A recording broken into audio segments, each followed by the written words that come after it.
Olá! Hoje a gente vai mergulhar em um dos rituais mais profundos e, ao mesmo tempo, mais simples do cristianismo, a Santa Ceia. Vamos tentar entender o seu significado imenso. E para começar essa conversa, nada melhor que uma história. Uma história que mostra bem o choque que pode acontecer entre a nossa visão de mundo tão científica, tão focada em medir tudo, e uma realidade espiritual que, bem, simplesmente não cabe nos nossos cálculos. Então, tá aqui o nosso caminho. A gente começa com essa história no hospital, depois volta no tempo para a noite da instituição, mergulha no significado, vê como se preparar para isso e termina entendendo por que é um verdadeiro tesouro da fé. Então, vamos lá para a nossa primeira parte. Imagina um cenário bem comum hoje em dia, um quarto de hospital. E ali, a gente encontra a Ana. A Ana é nutricionista, passou 30 anos da vida estudando a ciência dos alimentos. Ela está ali do lado do pai, que já está em fase terminal. E de repente entra um pastor.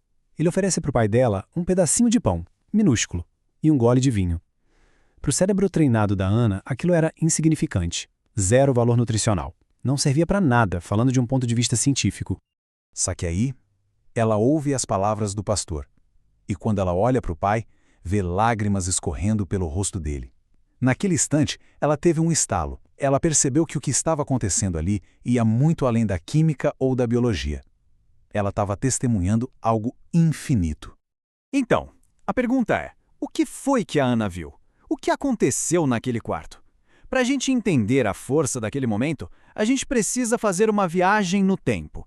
Voltar mais de 2000 anos para a noite exata em que Jesus instituiu essa ceia. E o contexto aqui, gente, é tudo. Isso não foi um jantar qualquer, num dia qualquer. Aconteceu durante a Páscoa judaica, que celebra a libertação da escravidão. E mais do que isso, foi na mesma noite em que Jesus seria traído, o que conecta esse ato diretamente com o sacrifício que ele estava prestes a fazer.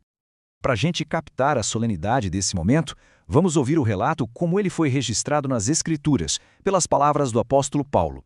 Porque eu recebi do Senhor o que também lhes entreguei, que o Senhor Jesus, na noite em que foi traído, pegou um pão.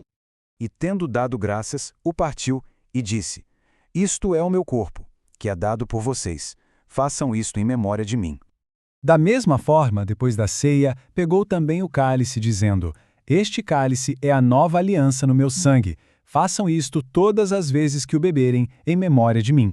Certo, a gente ouviu as palavras. Isto é o meu corpo, isto é o meu sangue. Mas o que elas querem dizer de verdade? É só uma metáfora, um jeito poético de lembrar de um evento? Ou tem algo mais profundo aí? A doutrina sobre isso é bem direta. Vamos ouvir a definição formal do que é o sacramento do altar. É o verdadeiro corpo e sangue de nosso Senhor Jesus Cristo sobre o pão e o vinho instituído pelo próprio Cristo para nós cristãos comermos e bebermos. E aqui a gente vê a diferença fundamental. De um lado, tem a ideia de que é uma mera lembrança, que o pão e o vinho são só símbolos.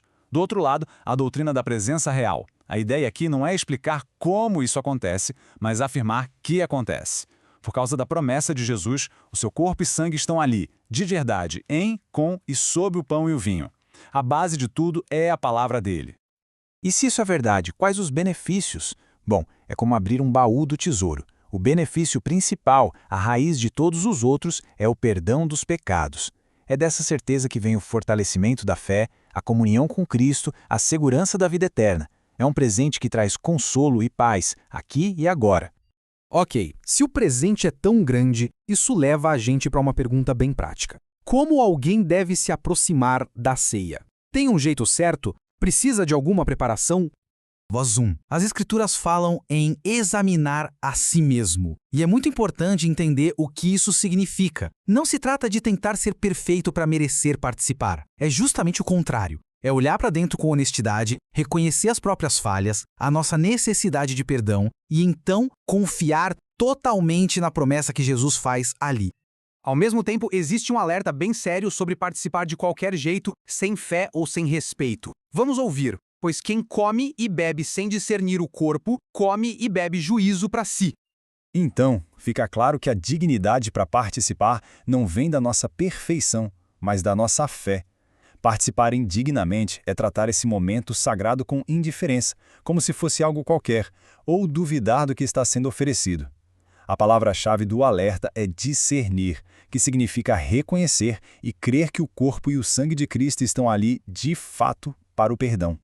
Muito bem, agora que a gente já percorreu esse caminho, vamos fechar o círculo e voltar para a nossa história inicial. Voltar lá para o quarto do hospital com a Ana e o pai dela. A grande virada de chave para Ana foi essa. O valor daquele pão e daquele vinho não estava nas suas propriedades físicas, mas na graça infinita de Deus sendo entregue de um jeito real, concreto, pessoal, para o pai dela, bem ali, no momento de maior fraqueza. Era, literalmente, a salvação sendo servida. É por isso, então, que a Santa Ceia é vista como um tesouro tão grande. É a comunhão mais íntima possível com Cristo nesta vida. É onde tudo o que ele conquistou na cruz é entregue de forma pessoal.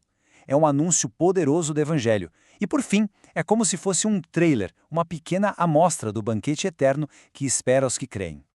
Isso nos deixa com uma reflexão para levar conosco. Quais são os benefícios que Deus, em sua graça, nos oferece através desse sacramento tão simples e, ao mesmo tempo, tão profundo? Clique no link na descrição para baixar o material completo em PDF.